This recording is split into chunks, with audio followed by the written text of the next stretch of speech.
Okay, today we're going to discuss evaluating real definite integrals using the residue method from complex analysis. Let's get started here. This is the formula we'll be using. Probably for right now, I'm just going to give you the formula, and then later on we'll see how the formula is used. There's a little bit of bacon chocolate chip cookies here that we've got to go through to get to this formula. So let's get started with the example. Here's an example right here. Somebody might hand us this integral. We'll call it Mr. I, so we don't have to repeat it again. So this integral is Mr. I, and he equals this, x squared over x squared plus 9 and x squared plus 4 on the bottom. They're from negative infinity to infinity. And yes, this only works for definite integrals here. All right. We'll ignore this for right now. I'll bring this up later on. But so this is our integral. The first step in baking these cookies is to find something called the poles of the function, the integral function here. And the way you find the poles of the integral function is you look at what makes this function discontinuous, and what makes this function discontinuous, of course, is the bottom functions down here. And if they're equal to 0, this function would become discontinuous. So the poles of this particular function, there's many different functions we can have, but this one is we're going to set the bottom equal to 0 and see what answers we get out. Of course, it's fairly simple algebra to realize that the solution to this is plus or minus 3i, and the solution to this is plus or minus 2i. I'm sorry, I changed the letters to z because when we have imaginary numbers, we shouldn't call it. X is usually reserved for real numbers, and z is reserved for complex numbers. So it's just a bit of a formality. If you wrote x all here, if you wrote x all here, it wouldn't make much of a difference. It would just look it would be a faux pas, okay? All right, so we've discovered our poles are plus or minus 3i and plus or minus 2i.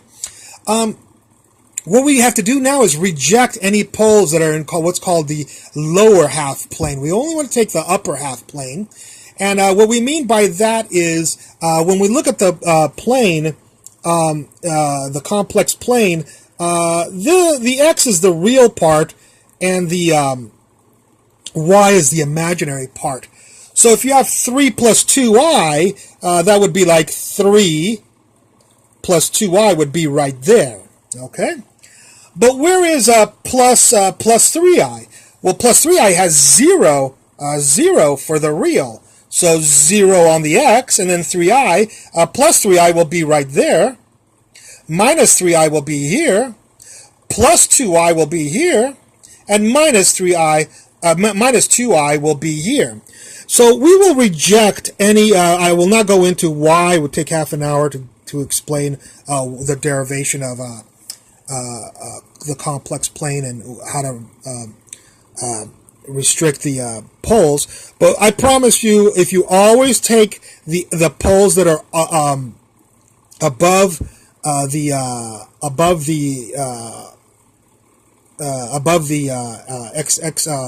x coordinate line, you will everything will be okay in this method of integration. By the way, you might ask, what about any poles along the real line? You know what? We'll leave that for another lecture. We'll get to that later. But both of these poles, 2i and 3i, are above. So notice I've only kept z equals 3i and 2i. Now, the next step in baking these cookies is to find something called the residues at 3i and the residue at 2i. How do we find the residues for a complex function? We take the limit as z goes to 3i of course, the term that generated the 3i was the z minus 3i here, not the z plus 3i. So we will factor the bottom here, the salient part of the bottom. So here I have z plus 3i, z minus 3i, and z squared plus 4. That bottom is the same as this bottom, just I factored the z squared plus 9. And we'll take the limit as z goes to 3i of the factor that the factor that gives us the 3i component pole, and we'll multiply by that, and here's the function, and we'll multiply by that. Of course, these two will cancel, and when we take this limit, we'll have no problem in just sticking 3i into each of the z's. And if you stick 3i into there, you get 3i squared. Down here, 3i plus 3i is 6i. And here, 3i squared is a negative 9. Plus 4, of course, is negative 5. So when we do this limit, we get this right here. And this, of course, will be a negative 9 upstairs. This will be a negative 30i on the bottom. And when you do a little bit of algebra there, you can cancel one of the 3's, and you'll get a 3 over 10i. So the residue at 3i is 3 over 10i. Well, we'll do the same thing for 2i right here. We'll take the limit as z goes to 2i. We'll factor the z squared plus 4 this time, of course. And we always multiply by the factor that gives us this this pole right here. So what gives us the 2i is the z minus 2i. We'll multiply it in times the function, the integration function. And again, these two will cancel right there. And once they cancel, we can stick the 2i into all the z's. And if you stick it in there, you get 2i squared. And here you'll get 2i squared is negative 4, and 9 is 5. And don't stick it in here because this canceled. And don't stick it in there, or don't stick it in there. And 2i plus 2i, of course, is 4i. So you take this limit and stick in 2i into this function. You get this. And when you simplify that, you'll get negative 1 over 5i. So, we found the residues at 3i is 3 over 10i, and we found the residue at 2i is negative 1 over 5i. Now, we are finally able to use this formula. It says, do you want to know this integral of this arbitrary function, fractional function, here, from negative infinity to infinity? Then the answer is 2 pi I. So the integral equals 2 pi I, I wrote that right here, times the sum of the residues that you found. So the sum of the residues, Okay, well, I'll have 2 pi I. This equals 2 pi I times, and of course parentheses, because we have to do all the sum of the residues. Who's one of the residues? 3 over 10i. So I wrote 3 over 10i. Plus, the sum. Who's the other residue? Negative 5 over I. So I wrote negative 5 over I. Are there any more residues? If there's 20 more residues, you got to put 20 more residues in here. There's not. There's just 2 residues, so there's 2 residues. And now we just have to evaluate, simplify this a little bit. And when you simplify this, I think you get pi over 5. I wanted to write that also out. It's interesting that it comes out to be 5 because I wanted to write it also out as pi over 3 plus 2.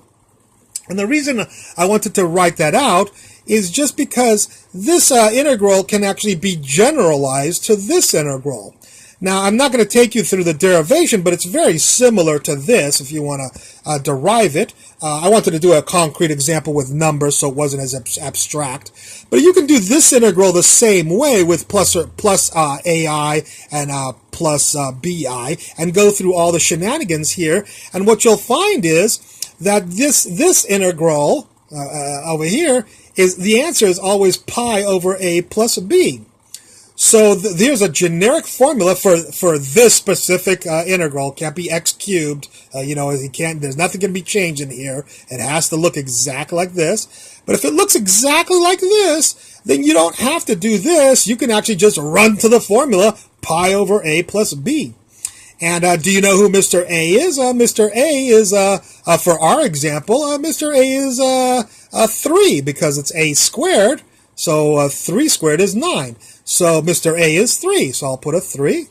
And do you know who Mr. B is over there? Mr. B is, B squared? 2 squared is 4. So B is 2. 2 squared would be 4. So who's Mr. B? He's 2.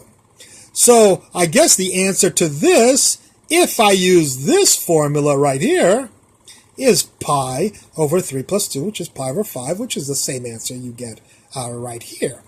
And so that's why sometimes in integration tables, you'll see massive integrals like this, written with a simple formula equals pi over a plus b, and you're like, oh my God, how does it work out to be so simple?